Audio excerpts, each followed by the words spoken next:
kasaysayan, kababalaghan at iba pa ating tuklasin dito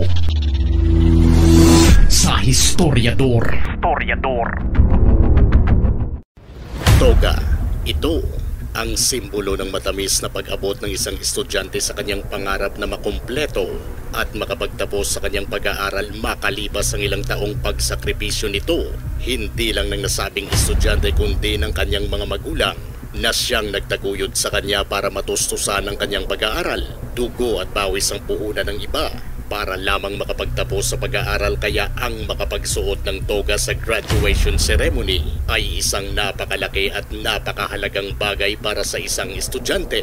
Pero paano kung ang mismong prinsipal ng inyong eskwelahan ang siyang mag-uutos sa inyo? Nahubarin ng suot yung toga na simbolo na inyong nalagpasan ng paghihirap sa pag-aaral ng ilang taon. April 15, 2025, Lawaan, probinsya ng Antique. Naging viral at makontrobersyal ang prinsipal ng Colonel Roberto Abilon National School sa Lawaan, Antique ng kanyang inutusan ng mga estudyanteng magtatapos na kanilang hubarin ang kanilang mga suot na toga. Nang gagalaitis sa galit at pagkadismaya hindi lang ang mga magulang ng mga estudyante kundi pati na rin ang mga netizens na nakapanood sa video ng prinsipal na kinilalang si Venus Divina Nietes. Gulat na gulat hindi lang ang mga estudyante kundi pati na rin ang mga magulang nito na andun rin sa graduation ceremony para saksihan ng pag-akyat sa entablado ng kanilang mga anak na nagtapos na sa senior high school. Kung noon ay mga prinsipal pa ang pinapagalitan ang mga estudyante kung hindi maayos ang pagsuot nila ng kanilang mga toga. Pero kakaiba itong prinsipal na si Venus Divina Nietes dahil siya pa ang nag-utos na dapat ay walang estudyanteng nakatoga habang paakyat sa entablado. Paano at bakit ito nangyari? Ayon sa inisyal na investigasyon ng School Division ng Antique, ayon raw sa principal, bago raw ang graduation ay napagkasunduan ng mga guro at mga magulang ng mga graduating students na school uniform lang ang susuotin ng mga aakyat sa stage at hindi magtutoga.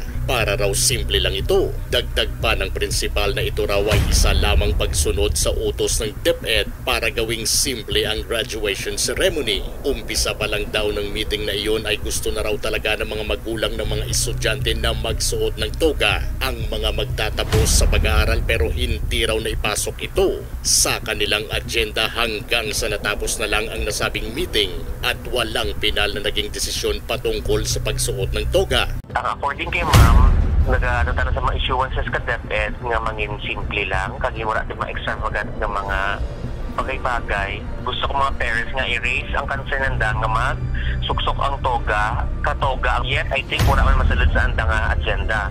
So, ako astang nagululi ito, natapos biyang meeting nga wala di naplanuhan or na-desisyonan nga dapat matoga ang students or hindi magsuksok katoga. Ang tanong sa prinsipal, ang pagsuot ba ng toga ay makukonsiderang extravagant o magastos? Panoorin ang nangyaring pagbawal ng prinsipal na magsuot ng toga ang mga estudyanteng magtatapos na sa kanilang senior high school. Good morning. I want everything to be in order and its proper place. This activity, the graduation, should be in uniform and with your sublime. That's all. So please, if you are doing something against the rules of the law, paki, because this will continue as in the authority prescribed. Do not force me to do something that everybody will regret. Okay?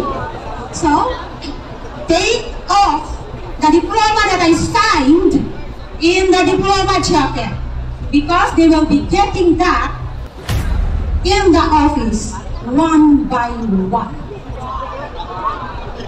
Oh, angan?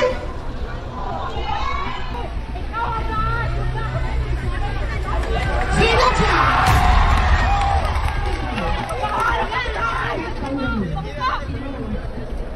Hindi na bawal na nakasabato. Relax, ha?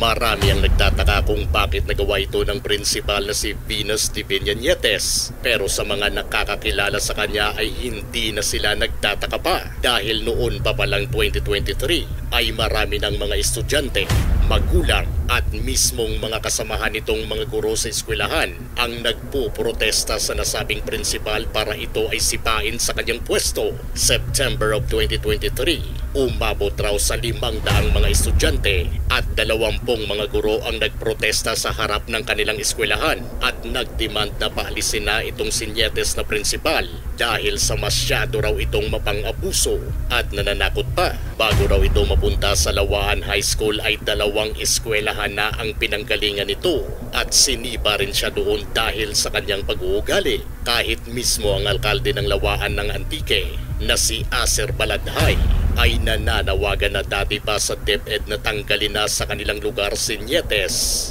bilang principal, pero wala naman daw lokal na mga paralan sa kanilang lugar ang handang tumanggap sa principal na ito. Sa ngayon ay iniimbestigahan pa ng malaliman ang nasabing ginawa ng principal sa mga estudyante kung bakit niya pinaghuhubad sa kanila ang kanilang mga toga. Malamang ay ililipat lang ito ng DepEd at hindi ito sisipakin. Ang tanong, saang eskwelahan naman kaya sa Antique mapupunta ang principal na ito at lilikha na naman ito ng sakit sa ulo? Ikaw, gusto mo bang maging principal si Venus Divina Nietes? Kung gusto nyo ng mga ganitong klaseng videos, panoorin, pindutin ang notification bell, mag-subscribe at i-share sa mga kaibigan. Maraming salamat po. Hanggang sa susunod dito sa Historiador.